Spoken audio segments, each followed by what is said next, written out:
To change DPI on that Samsung S26 Ultra, just go for settings. Now you will have to scroll all the way down for about phone.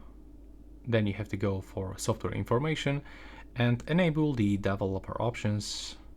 Then go back, open the developer options, and right now we have to start scrolling like this until you find that option that will allow us to change DPI settings. And here, when you click on it, and if I'm gonna input, for example, 800, click OK.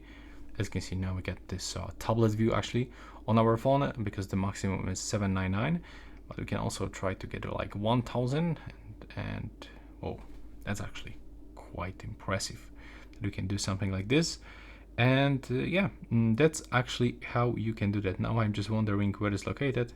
Yeah, it's here. So now I'm gonna put like 360, and it was the default one actually, but it doesn't change like that, so I have to even decrease one more time,